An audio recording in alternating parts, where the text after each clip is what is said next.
Pronto, o que nós fizemos foi, como temos vindo a fazer, gravar a primeira parte e para o vídeo não ficar demasiado pesado. Portanto, gravamos a primeira parte com a apresentação, fizemos uma pausa e vamos iniciar nova gravação para as sessões de pergunta-resposta que o nosso público queira colocar. Desde já vos convido, não sei, Paulo, podemos abrir já a sessão para as perguntas? Sim, já estamos na sessão. Já estamos, ok, na segunda fase. Não sei, quem é que quer começar a abrir a sessão de perguntas? Força, seja no chat, seja abrir ligar o microfone, como preferirem. Primeira pergunta é sempre mais difícil. Penso que o Luís Adriano levantou a mão. Deve ser para a Maria Manuel. Não percebi, Luís, peço desculpa, não vi. No worries. Posso falar? Estão a ouvir? Claro, sim. Ok. Então, boa tarde a todos. Muito obrigado. Desde já gostava de parabenizar ambas as apresentações. Foi extremamente interessante. E só fazer aqui uma pequena reflexão pessoal. Desde a reforma, desde a reforma de Bolonha, que se fala com uma grande insistência na aprendizagem centrada no aluno. Eu julgo que essa é a diferença qualitativa introduzida pela própria reforma de Bolonha. Lembro-me, na altura, de ter introduzido vários conceitos em aulas, por exemplo, de mecânica dos fluidos, que iam nesse sentido. Manifestamente, agora, a aprendizagem ativa, que era um termo de que não se falava muito na altura em que surgiu a reforma de Bolonha, pelo menos que eu me recordo, esta aprendizagem ativa traz um conceito muito interessante, que é, frequentemente, a divisão da turma em pequenos grupos esses que promovem a discussão, mas são claramente grupos de dimensão relativamente reduzida, como um baking room, e então esse conceito de aprendizagem ativa, nomeadamente através da divisão de uma turma grande em pequenos grupos que estão a atuar e a desenvolver as competências de que falaram, são manifestamente uma realidade que está agora a ver-se imenso e a falar-se imenso dela. Eu pergunto, e parece-me extremamente interessante, aliás, tenho outras experiências a outros níveis de divisão em grupos que são extremamente giras, mas, Ciência Citoyen, por exemplo, mas pergunto, a nível de a componente individual da classificação de cada aluno, quem tem muita experiência de active learning, nomeadamente através da divisão em grupos, tem sentido alguma dificuldade na classificação individual final de cada aluno ou não? Eu posso dizer, na minha experiência pessoal, que quando os trabalhos começam a ser feitos na aula, e em particular este foi feito na aula, foi começado na aula, sobretudo a primeira parte, não o mapa de conceitos, mas a avaliação do mapa de conceitos foi feita na primeira aula, a aula durava 1h30, e eu fui percorrendo as salas simultâneas, os alunos agruparam-se como quiseram, eu pus um limite de 4 alunos por cada sala, depois eles diziam, professora, quero ficar com fulano, cicrano e beltrano, e eu lá os pus, e depois fui percorrendo as salas. E ficava lá um bocadinho a assistir, mesmo sem eles terem nenhumas dúvidas, ficava um bocadinho a assistir, mas é um bocadinho diferente de ser em sala de aula, porque nós em sala de aula não precisamos de ir lá assistir nem interferir, não é? Nem que a gente chegue lá ao pé deles, não interfere tanto quando entrarmos na sala deles, quando eles estão a discutir uns com os outros. Mas pronto, achei que estavam todos a participar, quando eu achava que algum não estava a participar, Fazia-lhe perguntas diretamente, o que é que ele achava, se afinal tinha visto o vídeo, se não tinha visto o vídeo. Por exemplo, quando eu cheguei à sala havia alguns que ainda estavam a rever o vídeo porque não se tinham apercebido que o vídeo ia ser, portanto, eu nessa altura saí porque eu já tinha visto o vídeo muitas vezes e não valia a pena estar a ver mais uma, depois voltei mais tarde e apercebi-me que eles estavam realmente a trabalhar. Quanto à componente da classificação, aqui a classificação foi por todos, não foi igual para todos, mas às vezes, por exemplo, quando eu faço apresentações à turma, todos têm que estar presentes para a apresentação, o que eu faço é pedir aos colegas para, portanto, a mesma grelha que eu uso, os colegas também usam, e depois fazem individualmente uma proposta de atribuição de nota que eu tenho, e normalmente eu tenho em consideração para a nota final, portanto eu nunca digo a nota final, só digo se estou satisfeita, se não estou satisfeita, faço os meus comentários, e normalmente a nota final dos alunos costuma ser pior do que a minha. Eles costumam ser mais exigentes com os colegas, portanto só não podem votar neles próprios, como é óbvio, mas normalmente eles estão a apresentar, têm um link para fazer a votação e eles costumam ser mais exigentes que os colegas. Já é um bocadinho diferente se nós pusermos, em vez de classificação, se nós dissermos, então que perguntas têm a colocar aos colegas? Aí já é mais diferente, porque a cultura de colocar as perguntas diretamente, eles já não o querem fazer.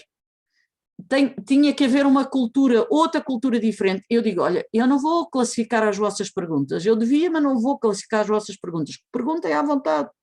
Os vossos colegas respondem. Eles praticamente não fazem perguntas. Eu tive, o ano passado, até era uma colega romena que estava cá e pediu para assistir à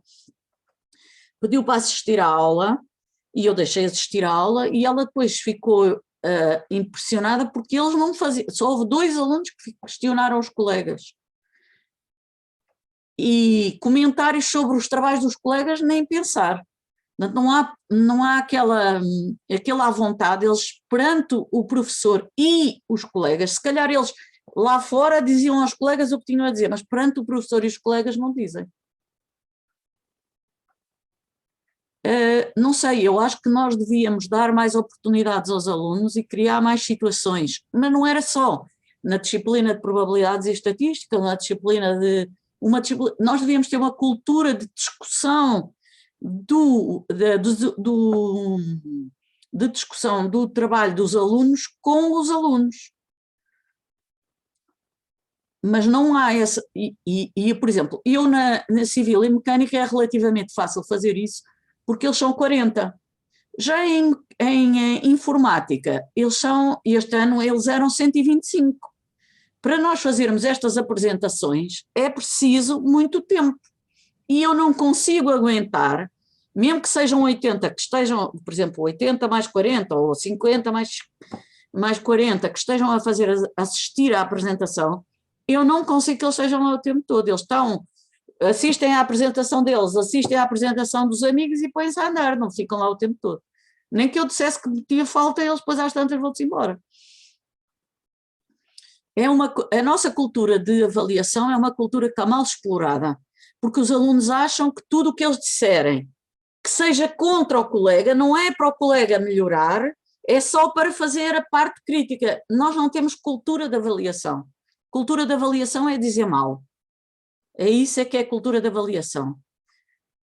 E eu acho que isso não é só com os nossos alunos que acontece também com os políticos, quando estão nos debates, eles não sabem reconhecer uma ideia boa de um oponente, seja ele de onde for, seja da esquerda, da direita ou do meio, não sabem reconhecer uma ideia boa. Como é que os nossos alunos vão reconhecer ideias boas ou más dos colegas? Não, eles querem ter melhor nota, portanto, aqui a parte da competitividade ainda acho que está muito à superfície e não a colaboração. Mas acho que eles, por exemplo, quando são postos perante, e nós tivemos exemplos disso, quando são postos perante a discussão Por exemplo, nós neste projeto do Critiquing Edu fizemos um dia do pensamento crítico, em 2019. E eles, quando não se conheciam e se juntavam e faziam o grupo, depois sabiam dizer, criticar os grupos que tinham feito. Não era uma crítica muito profunda, mas conseguiram fazer as críticas nos cenários que nós colocámos para eles resolverem, sabiam comentar o que os colegas tinham feito, isso tudo. Mas lá está, aí não era para nota. Era para escolher um grupo para representar o tema, mas não era para nota. Carla, não sei se queres fazer algum comentário. O comentário acerca disso concordo com aquilo que estavas a dizer. De facto, os alunos pensam que ao estar a criticar positivamente o trabalho dos outros, significa que criticar no sentido mau, inoportuno, e não devia ser assim. Portanto, a ideia é nós também, como professores, tentarmos ao longo do tempo, eu sei, baby steps, não é? Passinho a passinho, tentar com que eles se comecem a sentir mais confortáveis, no sentido de lhes dizer, atenção, vocês estão portanto, a colocar questões aos vossos colegas, não é no sentido negativo, no sentido de diminuir impedir o professor a dar uma nota menor do que a vocês, mas é no sentido de tentar que eles melhorem portanto, o próprio trabalho ou no futuro outros trabalhos, o desempenho deles. Portanto, sim, concordo absolutamente contigo. De facto, eu penso que isto tudo também depende de como os grupos, também é um outro aspecto que acho que é fundamental, é como os grupos são construídos. Eu acho que quanto mais confortáveis os alunos se sentem no grupo em questão, mais facilmente interagem, não é, entre eles, mas se calhar também mais facilmente percebem o que é que, até onde podem ir ou devem ir, até onde uma crítica é considerada como polite, não é? Como favorável, digamos assim, e qual é o limite onde deixa de ser. Pronto. Eu acho que se calhar é isto que temos, tal como referiste, Maria Manuel, induzir nos alunos, que eles percebam, porque assim, reparem, na parte profissional, mais tarde, não é? Quando eles se licenciam ou são mestres e vão para o mercado empresarial, é-lhes pedido isto também, não é? Portanto, estou a falar nas empresas que utilizam o Scrum, por exemplo, cada vez mais, ou aquelas, como é que se chama? Lean Methodology, por aí fora, todas essas, ou o Kanban e etc. Todas essas metodologias que são aplicadas na indústria, no management, portanto, na gestão das empresas, tudo isso está feito de forma a estimular o trabalho conjunto, o trabalho cooperativo. E nesses trabalhos, depois existem, por exemplo, estou-me a lembrar no Scrum, que existem as sprints, reviews de X em X tempo, em que eles, não é? Portanto, é que eles debatem, é que eles veem o que é que falta fazer, o que é que não falta, como é que vamos proceder a partir daqui, etc. E, portanto, nós temos que induzir,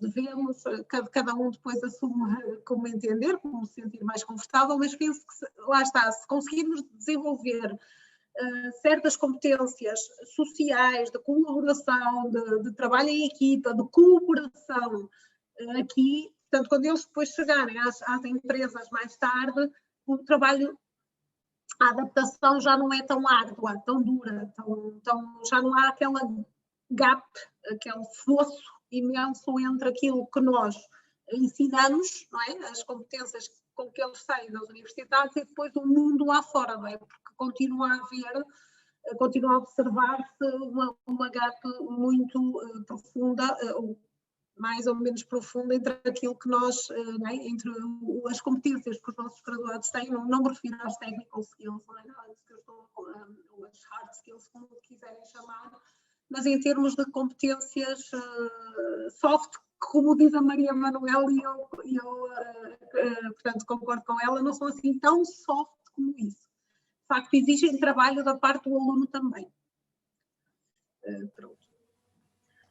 Muito obrigado a ambas, eu acho que foi uma resposta extremamente interessante de ambos os lados. Muito obrigado. Mais alguma questão que queiram colocar? Paulo ia colocar, não era? Exato. Só para dar os parabéns à apresentação, eu só queria fazer talvez uma questão. É que, de facto, estas técnicas todas de aprendizagem em que se tenta centrar no aluno são muito interessantes, mas há um tipo, portanto, quando os alunos estão, de facto, são ativos e querem participar, isto funciona, penso que na minha experiência funciona bem. Mas há um tipo de aluno que gosta, que vai para as aulas teóricas, mais nas aulas teóricas, que às vezes até nem teve uma boa noite, foi para a discoteca e gosta de ir para lá, enfim, não gosta de ser incomodado, não é?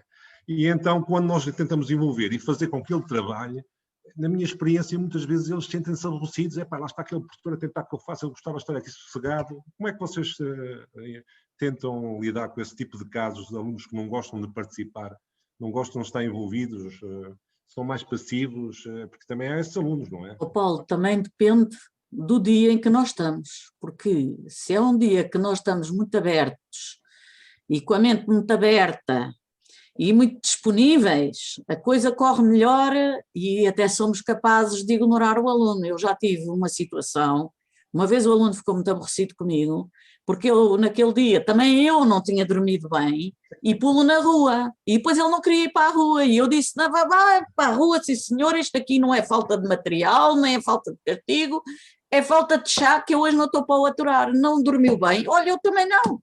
E eu tenho aqui 80 colegas para tomar conta, e para dar conta do trabalho, e você está aqui a perturbar, ponha-se lá fora e venha num dia que esteja mais bem disposto. Portanto, também depende muito, a maneira como nós reagimos às situações depende também muito da maneira como os alunos, até mesmo da própria maneira, e acho eu, depende muito. Há alturas em que tu, pela resposta do aluno, vês que não vale a pena estar-te a incomodar, porque ele não se vai incomodar. Portanto, é melhor ignorar que o fulano lá está, o fulano ou a fulana, que isto é válido para os dois. Mas há outras alturas em que uma pessoa tenta e depois eles não querem, não sei o quê. Às vezes também nos sobe o azeite, não é? Uma pessoa também se perde um bocado a paciência. E lá está, eu nessa vez que pus o aluno na rua, também não tinha passado bem a noite e também estava-me a recostar ali, estar a aguentar com a aula, era uma aula de 80 ou 90 alunos, e pus o aluno na rua e aquilo correu tudo muito bem. E depois, no fim, encontrei-o no corredor e disse, olha, eu pulo na rua porque você estava a ser insolente, mas eu quero que você continue a ir às minhas aulas, porque não é pelo facto de termos tido este desaguisado que eu não quero. E a partir daí, eu tive ali um aluno participativo, ativo, respondente, interativo, colocava dúvidas, às vezes outros não tinham dúvidas e ele tinha, e passou, e correu tudo muito bem, não sei, olha, se calhar devia-me flipar mais vezes. Muito obrigado, Bruno. Mas isto vai muito, eu acho que vai muito da maneira como o professor está naquele dia. Acho que é um pouco isso, porque nós não, quando tu tens uma audiência de 80 alunos, é claro que não consegues ter a audiência toda. Não é? Não consegues ter a audiência toda. Então, também vai um bocado da maneira como tu consegues. Às vezes também resulta se uma pessoa diz assim, não, então não estamos a perceber, então vamos parar aqui e fazer. E mudares completamente o plano da aula que tinhas e fazeres uma paragem, volta atrás, revê, e então agora querem perguntar o quê e não sei o quê. Às vezes também vale a pena fazer isso. Cortar completamente com o plano que a gente tinha e fazer uma abertura. Mas isso vai muito do momento e da sensibilidade, porque, por exemplo, suponho que tu vês que foi o caso, nesse que eu coloquei o aluno na rua, eu vi mesmo que ele estava ali a querer chatear na aula. E, portanto, os outros todos estavam empenhados e participavam, mas não sei o quê. E ele estava ali, e já não era a primeira, já não era a segunda, pronto. Mas, se, por exemplo, se fossem todos que estivessem aborrecidos e que estivessem mal, como é que se diz, que não estivessem a perceber ou não sei o quê, se calhar era o momento de cortar ali, não vamos para mais para a frente, e então vamos lá ver o que é que nós tivemos a fazer até agora. Então digam lá o que é que nós fizemos, qual foi o objetivo, com que objetivo é que nós fizemos, vamos fazer o ponto da situação, mas agora digam vocês o que é que fizemos e o que é preciso explicar melhor. Mas 80 alunos, ou mais, não sou só eu que tenho dificuldade em lidar, somos todos. Temos todos dificuldades, e não é só com as estratégias de atividade, as estratégias de aprendizagem ativas. Todos temos dificuldade em ter muitos alunos numa sala, não é? Estou referindo a anfiteatros, etc. Claro, como é óbvio, todos teremos dificuldade em passar a mensagem, mas, por exemplo, também o que se pode fazer é pedir-lhes a eles para constituírem os grupos, por exemplo. E depois, se virmos que o grupo está demasiado barulhento e de facto não está a haver encaminhamento, ou seja, não está a haver progressão no trabalho que eles estão a desenvolver, então aí parar e perguntar o que é que se passa e se eles pretendem de facto realizar o trabalho, etc.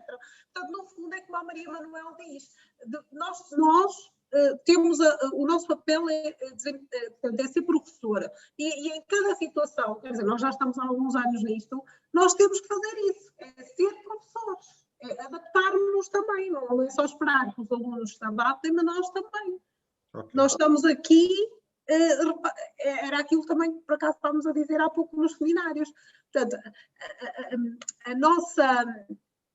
nossa como é que eu agora está-me a escapar a palavra, mas o nosso sentido de dever cumprido também se deve muito à forma como os alunos se nos dirigem, certo?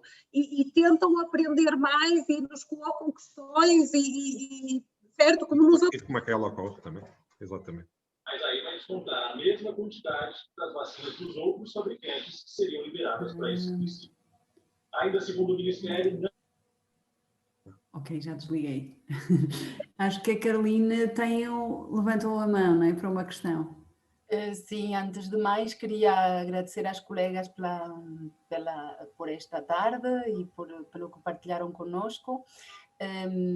E eu queria um pouco tentar complementar a resposta para o Paulo, na minha opinião, o que é que se pode fazer, porque ele colocou, e a mim também me acontece, ter alunos mais tímidos, por exemplo. E que não participam, não é porque não... Quando nós dizemos participar, pensamos que é falar ou questionar, mas há pessoas que participam e que estão muito atentas e que estão a digerir o que se está a dizer e que estão a pensar sobre o que estão a dizer, sem forçosamente o estar a dizer oralmente, porque são muito tímidos e não têm essa competência ainda de o fazer em termos públicos.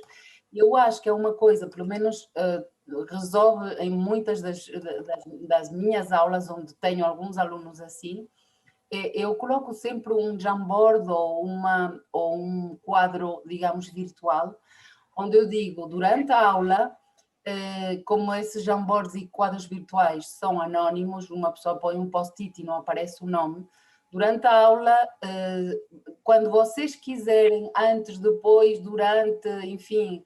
Vocês podem colocar um post-it e dizer o que quiserem sobre a aula, uma questão, ou não se estão a sentir bem, ou alguém vos fez algo que não deviam ter feito, ou não sei o quê, tudo o que vocês quiserem.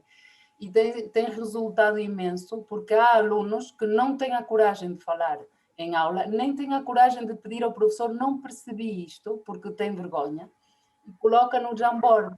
Portanto, eu vou vendo de 5 a 5 minutos, estou a ver o Jamboard e estou a ter o termómetro, digamos assim, daqueles que não, até aqueles que não falam, mas também daqueles que falam, porque acabam por também colocar muitas perguntas aí.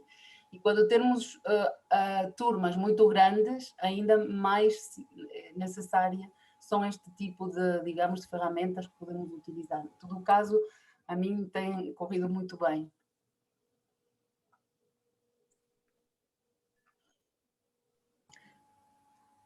Carla, eu acho que ias dizer alguma coisa. Sim, não sei se me estão a ouvir. Obrigada, Carolina, acho que é fantástico essa estratégia a utilizar, de facto assim mete a temperatura na turma, mas eu também gostaria só de salientar que ao longo do tempo, e eu tenho visto isso porque alguns alunos apanho-os como no primeiro ano, primeiro semestre, e depois apanho-os mais tarde no mesmo curso, noutras cadeiras, noutros anos letivos. E nota-se aqui uma evolução dos alunos. Nós conseguimos perceber isto. Desde o primeiro ano, primeiro semestre, que eles entram, até, por exemplo, ao segundo ano, ou até mestrado, certo? Nota-se que eles, mesmo aqueles que são mais tímidos, ao longo do tempo vão, como é óbvio, tem que ser desenvolvendo mais competências e essa timidez eles começam a perceber que vão ter que ir perdendo, digamos assim. E só queria fazer esta nota porque vê-se na prática, na nossa prática, conhecendo-os no primeiro ano do semestre e depois apanhando-os novamente mais tarde noutras cadeiras, mais tarde no percurso deles, durante o percurso deles, nota-se que, e tem que ser assim, e desculpem eu dizer isto, mas eu não estou a ofender nenhuma liberdade individual, os alunos têm mesmo que saber estar com a parte social, não é? E, portanto, também tudo o resto que existe nas instituições de ensino superior, as tunas, a parte da praxe, etc., tudo isso depois também os vai envolvendo e é muito importante eles terem estas duas versões, porque também os vai ajudando, digamos, a perder esta timidez que alguns têm, de facto, e têm, é verdade, quando chegam ao ensino superior. Eu tive, já agora aproveito para contar uma situação dessa da comunicação que me surgiu já há muitos anos. Eu tinha os grupos constituídos, eram alunos de Civil e de Mecânica, se não me engano, e um dos grupos tinha um aluno que era gago. E os alunos vieram falar comigo antes da apresentação a dizer que como o colega era gago não ia falar, que eu obrigo em todas as minhas apresentações orais, os colegas, todos têm que falar, se não falam são penalizados. E então, obrigada Carolina, e então tinha o aluno gago, então eles vinham pedir tolerância para o aluno gago, e eu disse, não, vocês resolvam o problema, mas o vosso colega, o facto de ser gago não impede de falar, porque ele quando for ter que falar, for ter que ir com o patrão, ele vai ter que dizer alguma coisa ao patrão, a cantar, mas o moço estava presente, eu não estava a fazer isto nem eles fizeram nas costas dele, nem eu fiz nas costas, nem eu disse isto nas costas dele. Se eu ia cantar ou de outra maneira qualquer, o vosso colega vai ter que falar com o patrão. Portanto, arranjem uma maneira de o vosso colega participar na apresentação. Eu não disse que tinha que participar o tempo todo, disse que tinha que participar na apresentação e arranjam uma maneira de encaixar. Eles muito simplesmente deram-lhe a primeira fala, a seguir, eu até já me esqueci que havia um aluno gago, o moço estava um bocado gago, mas passou, os outros dois também falaram, e a apresentação, teve uma apresentação normal, e eu no fim disse, olha, queria-os cumprimentar, porque realmente resolveram muito bem o problema, conseguiram pôr o vosso colega no princípio, e eu no fim já nem me lembrava que vocês tinham um colega gago. Portanto, isso é que é resolver os problemas e isso é que é ser engenheiro. Portanto, resolveram perfeitamente o problema, estão aptos a continuar com o vosso colega até no grupo. E, portanto, este tipo de situações é que nós os obrigamos a tomar decisões. Vocês têm que estar os três, arranjam lá a maneira de resolver o problema. Eles têm que resolver o problema, porque senão vão ser os três prejudicados.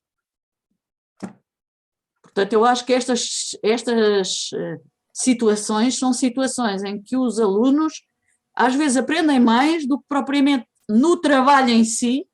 O facto de o professor dizer, não, agora tem que ser assim, é assim, arranja maneira de fazer.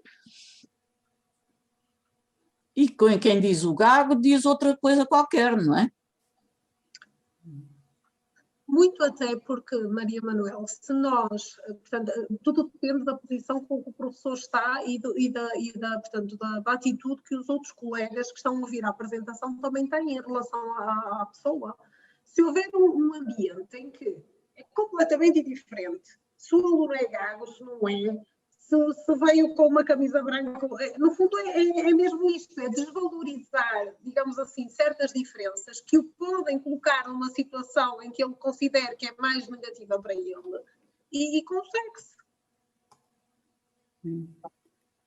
Bom, eu creio que nós continuaríamos aqui até pela noite fora, porque estamos ativos e realmente o futuro está a acontecer, acho eu. Acho que a mensagem passou, Carla e Maria Manuel. A Maria Manuela, ela lembrou-se dos Madre Deus, foi fantástico. É a minha imagem de marca, é os nomes das canções nas apresentações, por isso. E eu não sei se alguém tem questão, mas se calhar estaria na altura, mas não quero encerrar sem lançar à mesa uma última observação, uma última questão. Se não houvesse... Já está tudo cheio de fome. Vamos para a paparoca. Um agradecimento muito grande às duas pela interessante partilha, por esta... Estivemos aqui 1h30, portanto, e continuaríamos sem dúvida. Muito obrigada pela vossa partilha, pela vossa presença, a presença de todos. Espero que tenham gostado desta 4ª edição. A próxima é daqui a um mês, deixem-me confirmar, 2 de junho, portanto, a primeira quarta-feira de junho, às 5 horas, no sítio do costume, aqui. Exatamente. E vai ser com o Gustavo Alves. O título da apresentação dele é Utilização de laboratórios remotos e virtuais no ensino de engenharia. Portanto, vamos mudar um bocadinho o foco, mas ensino de engenharia continua, como é óbvio. Obrigada a todos. Obrigada pelo convite. Tá? Obrigado e até breve. Obrigada, Manuel. Até à próxima.